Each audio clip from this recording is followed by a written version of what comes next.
За байнгын гишүүдтэй өдрийн минь төргийа. Хэдхэн хоногийн өмнө засаг огцруулах асуудал орж ирж байхад ерөнхийлөгч өөрөө орж ирээд хэлсэн. Хүн биш хууль засагладаг Монгол улс байна. Тэнд бол нэг 5 төлгөн коммунист суудсан. Одоо энэ хотын гудамжаар хүн загнаал яваад идэг нэг саарлах хувцастай коммунист дарга шиг болж та нар. Ямар ч иргэдтэйгээ харилцаа байхгүй. Улаанбаатар цэг имэн гэл хүн болгоо өдрө болгоныг вебсайт руу дараад ороод та нар санал өгье гэж сууж явах юм. Ганбаатар гишүүнчнээс мессеж явуулаад хийждэг алинд явангарын асуудлыг одоо Азаа ойлголоо нэг хэрэгжүүлж ажиллахыг бодъё. Би та нарыг болдог бол нөгөө хөнгүү хот гэдэг байгаа тэр хүннүү хот эсвэл тэр хар хорин хот дээр очиод иргэнгүм чинь тэнцээ очиж ажиллавал та нар таарна. Та нараас ямар ч тэр иргэдийн одоо машинтай байх эрхийг дээдлий, машинтай нь байлгая, эсвэл аз жаргалтай хотод амьдруулыг төгжрүүлгүй амьдруулъя гэж байгаа сэтгэл гарахгүй шүү дээ. Одоо та нар харж байгаа наа чин 5 дарга сууж байна. 5 машин. Төгжрөл мөн үү? Төсвийн зарлага мөн үү? Тансаглал мөн үү? Тэгээ хаана байгаа та нарын тэр төсөв хэмнэнэ гэдэг байгаа.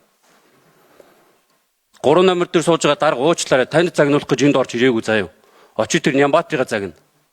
Дараад нь их хурд руу алдсан шүү. Бүр одоо тэгээ бүгдээрээ сүултээ ч одоо хэний чамаагүй загнаж ийн гэж битээ андуураад байл та нар. Батүл дарга чинь гой цэцэг алгасан хотл өгсөн шүү дээ. Одоо хаана бүгдээрээ төгжрэлтэй, бүгдээрээ стресстэй, бүгдээрээ хутаандаа ордож өгч шít. Нэг гүрүүлийн 6 хүн хордоод өгцөн. Та нараас хэн хариуцлага үлээсэн юм? Бүгдээрээ одоо тэгэл иргэдээ загнаа сууж идэг. Ийм хариуцлагагүй байх гэж байгаа юм бол би та нарт дахиад хэлье. Хүннүү хар орон гэдэг тэр хөнгүү хотын дарга бол заяа.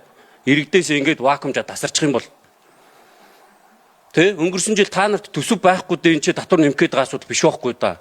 Дөнгөж саяын жишээ энэ төв шуудангийн ажилтнууд явгаа автуулаад бүгдийг чулуужуулаа сууж шít. Зүв зүгээр байсан автан. Тэгээ та нар одоо татвар нэмж яах гэж байгаа.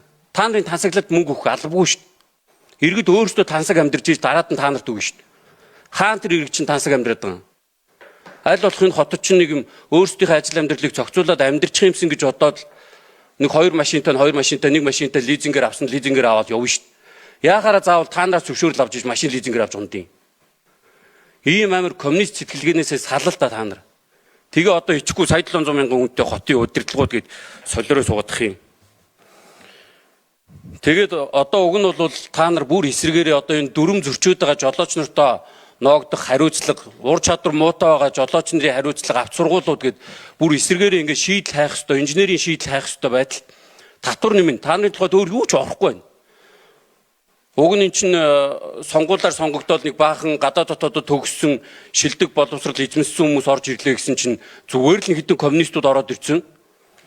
Тэгээ яад гэсэн юм яриа сууж их ичээж та нар. Бүр одоо сүултээ нэрээ та нараас бол нэр үнэхээр хүлээх юм алга 2 хүнээс санал авчаад улсын хурлын төвшөнд хүртэл асуудлуудаа яриа сууж шít. 2 хүн та нар хэвлэл мэдээлэлтэй гэрээ байгуулахаараа бүгдээрнтэй хэвлэлийнхэнтэй хаалтын гэрээ хийсэн та нарыг одоо баг унгахад ч хүртэл магтаа сууж байгаа шít. Яагаад тэр хэвлэл мэдээллийнхэнтэй та нар гэрээгээ байгуулж энэ асуудлуудаа яриулаагүй юм? Бидний татвар нэмэх чинь бүх хэвлэл мэдээллийн байгууллагууд ороод энийг ингээд нээлттэй хилцүүлээд өг гэж хэнд нь хэлээгүй юм. Хин ч хардгүй нэг мө пэйж руугаа хамаг буруугаа чигчээд наана тансаглаа сууж явах хөвчиж амьдрах хэрэгтэй.